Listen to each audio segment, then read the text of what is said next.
dumb question. Think before you open your mouth next time.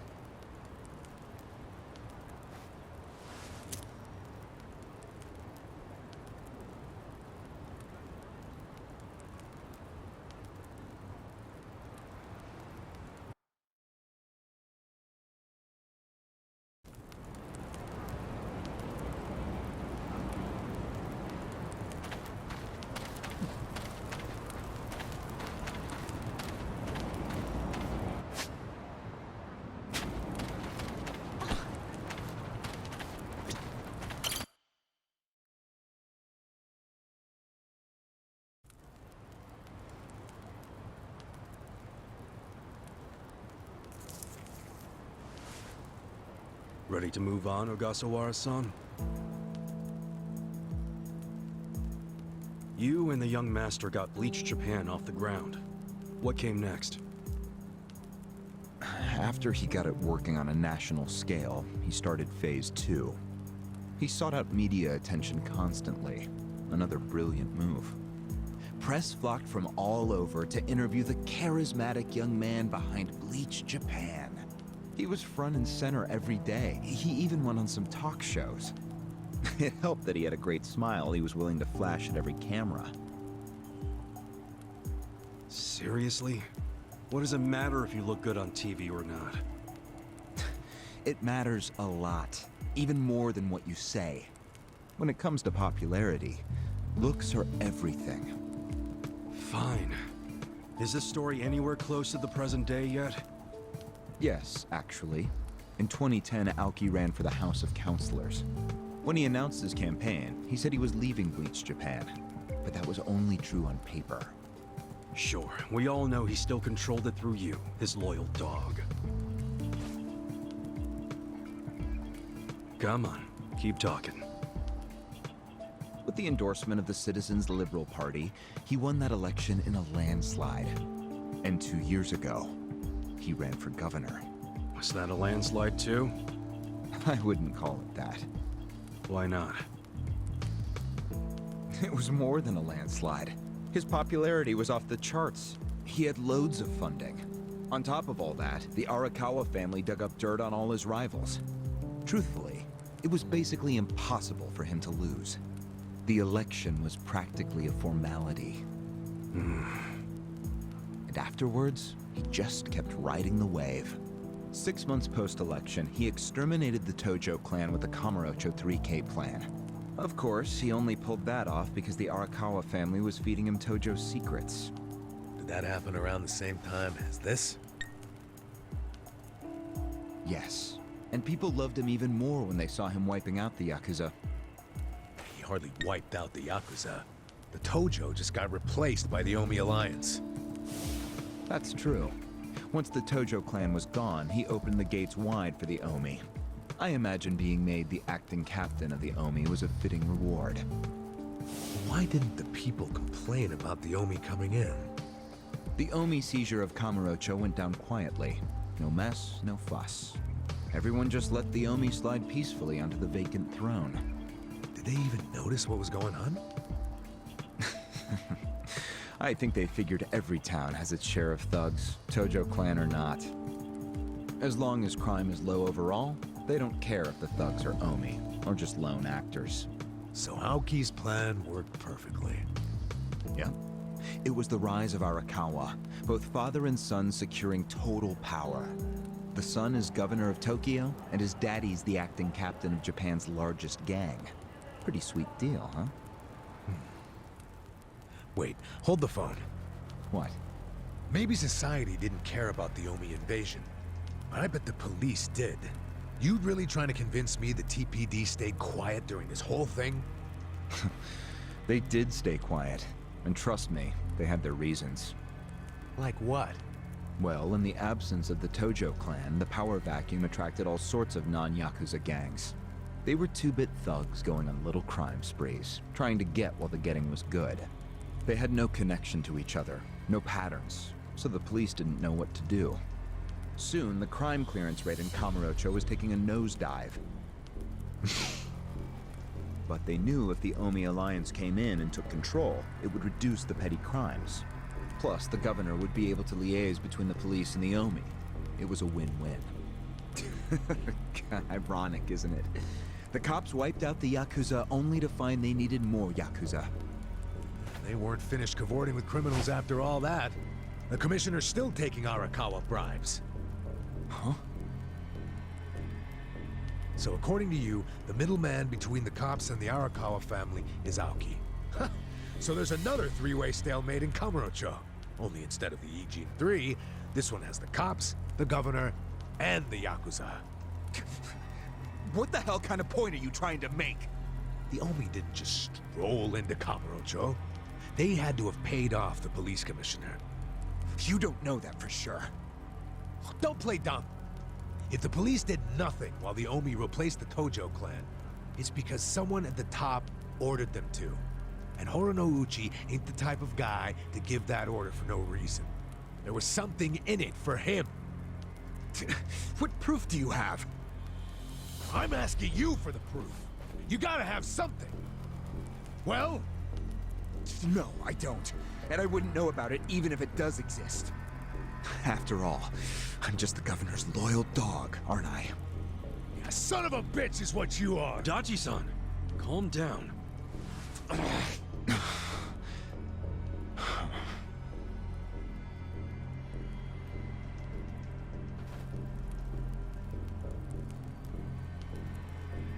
Now that the young master is governor of Tokyo, is he going after Ijincho? It seems like that's what he's doing. Yes, but his target isn't Ijincho itself. It's Yutaka Ogikubo. Ogikubo? Yes, he's the only cabinet member who's not totally cowed by Aoki. The rest of the cabinet does whatever Aoki says because of how popular he is. But Yutaka Ogikubo, chair of the Citizens Liberal Party, is still holding out. A politician who actually has a spine? Now that's a rare thing. Agreed. And he's stubborn. Under normal circumstances, he'd be a lost cause. But Aoki has come to know some things about him. Like how he also has some sway in the criminal underworld. Aoki has proof of that? No, he just recognizes the signs. Like Aoki, Ogikubo rose to power through shady connections. When you do that, there's a telltale smell that lingers. Aoki recognized what he was smelling, that's all. And if he gets Ogikubo out of power, then he'll be truly unstoppable. But it can't be easy for him to remove the guy. It's not. Aoki wasn't even going to try unless he knew he'd be successful. But he knew he would be once he smelled that criminal element on Ogikubo. Then he knew they both shit in the same hole. A crude way to put it, but what can I say? So you were sent to the Ijincho branch of Bleach Japan to help make use of this dirt on Ogikubo? And the first thing you did was buy off Mabuchi. Let me guess. You told him you had the Omi Alliance's support. He couldn't resist that kind of bait. You told him he'd get in good with them if he helped you.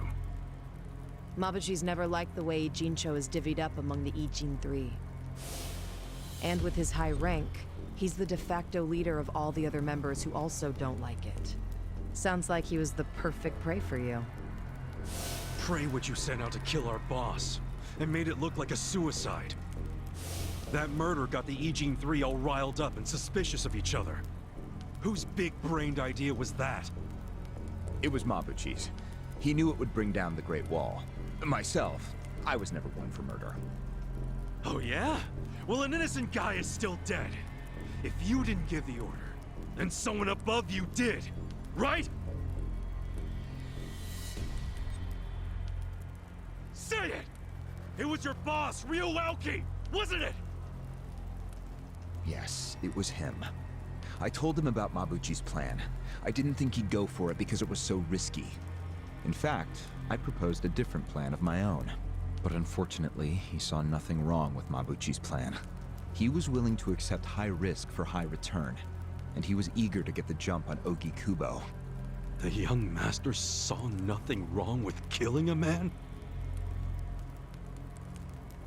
It would have just been another murder, except someone had to pry open the crack it made in the Great Wall. You talking about me? Yes, but don't take it personally. It was always going to come to this eventually. Mabuchi wasn't going to stop until he had an excuse to start a war with the Seiryu clan. She's right. Our plan was to provide the excuse, and in the chaos, find something to connect Ogikubo to Ijincho's criminals. Sure enough, we found a counterfeiting enterprise that's been supporting the Ijin 3 for decades. Jackpot. Yeah, don't take too much pride in that. You had a hell of a lucky break. Yes, we did. We were lucky that you're bad at choosing friends, because it was Nanba who told us. He told us about the fake money and where the heart of the operation was. It was all due to him that we were able to mobilize such a large number of Omi. I would love to thank him. Where is he, by the way? We ain't telling you. We're the ones asking questions. Such a shame. Songhui, what should we do now? Our counterfeiting business is burned and gone. So Ogikubo's already lost a major source of his power. That alone is a victory for Aoki. And as far as what will happen to Ijincho, the ball's in his court. The Queen of the Komi Jewel is so calm in the face of impending doom. Excuse me? This city will meet the same fate as Kamurocho. What are you on about? Soon Ijincho will be under complete Omi control. No more Great Wall of Muscle to stop it. Don't you see that?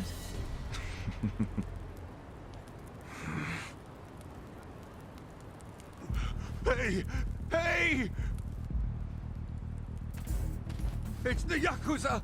They're coming here! Shit! How'd they find us? How many are there? I saw 5 of them, but it looked like they were on their phones. Probably calling for backup. You probably could have warned us a tad sooner.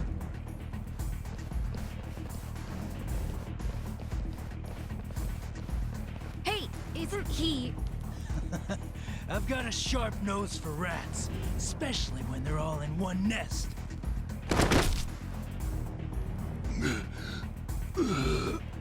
Chief! Sorry. I couldn't protect you. No, Chief. We should be apologizing to you.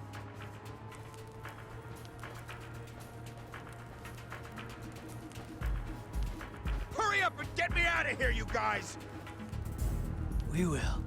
But you better let Captain Sawashiro know who rescued you. You got that? Fine, just hurry up! Captain Sawashiro. All right, I'm pumped! Let's exterminate all the vermin!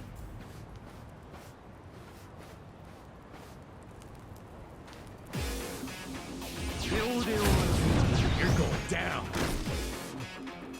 Right. I'm not that bad. I wouldn't underestimate you.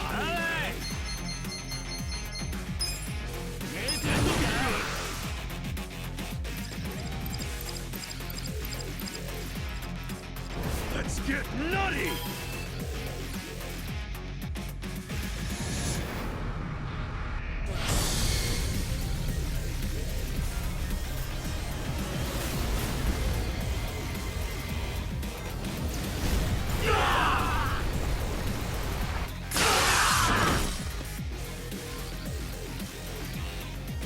Right. You're in it now! Try this on the side. The ashtray you really want. I'm up!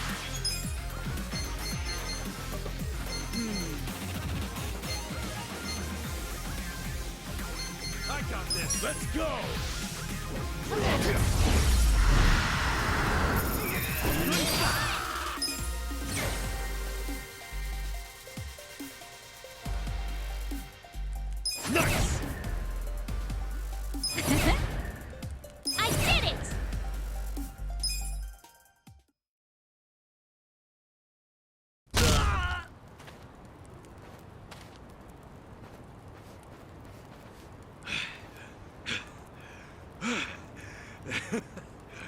Be sure.